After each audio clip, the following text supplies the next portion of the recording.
Uddhav Thackeray online न येता प्रत्यक्ष मंत्रालयात आलेले आहेत. नशीब ऑनलाईन ने येता पहिल्यांदा आले, प्रत्यक्ष मुख्यमंत्री असताना आले नाहीत, परंतु आता ते आले. आणि खरं म्हणजे तक्रारीचा पाडा वाचण्यासाठी आलेले आहेत. मी एवढंच सांगेन की महाविकास आघाडीने ही महाकन्फ्यूज आघाडी आहे. एवढं कन्फ्युजन आहे की कोण काय बोलतंय त्यांना समजत नाही, कोणाचा पायपूस कोणामध्ये नाही आहे.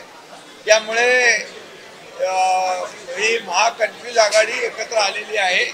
आणि राज्य सरकार जे या पद्धतीने आज काम करत आहे, शेतकऱ्यांना जी काही भरीव मदत दिली त्यामुळे देखील त्यांच्या पायाखालची वाळू सरकलेली आहे. लोकसभा आणि विधानसभेमधला जो काही विजय पाहिला त्यांनी, आता येणाऱ्या स्थानिक स्वराज्य संस्थांमध्ये देखील महायुतीने केलेलं काम, याच्या कामाची पोचपावती जनता दिल्याशिवाय राहणार नाही. त्यामुळे समोर पराभव दिसू लागलेला आहे आणि म्हणूनच त्यांच्या पायाखालची वाळू सरकली आहे. आणि जेव्हा पराभव समोर दिसू लागतो त्यावेळेस मग अशा प्रकारच्या तक्रारी माणसं सुरू करतात आणि तशा प्रकारच्या तक्रारी त्यांनी सुरू केलेल्या आहेत.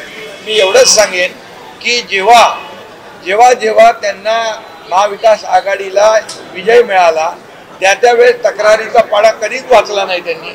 जेव्हा पराभूत झाले तेव्हा मात्र तक्रारींचा पाडा वाचला.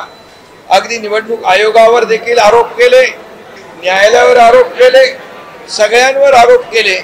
आणि आता देखील या ठिकाणी त्यांना स्थानिक स्वराज्य संस्थांमध्ये त्यांचा पराभव समोर दिसू लागलेला आहे. आणि म्हणून हा रडीचा डाव आहे. हा रडीचा डाव खेळण्यासाठी ते आलेले आहेत. परंतु महाराष्ट्रातली जनता शून्य आहे. महाराष्ट्रातली जनता काम करणारे, विकास करणारे, लोकाभिमुख कल्याणकारी योजना सुरू करणारे, शेतकऱ्यांच्या पाठीशी उभे राहणारे या सरकारच्या मागे, महायुतीच्या मागे या महाराष्ट्रातली जनता उभी राहील.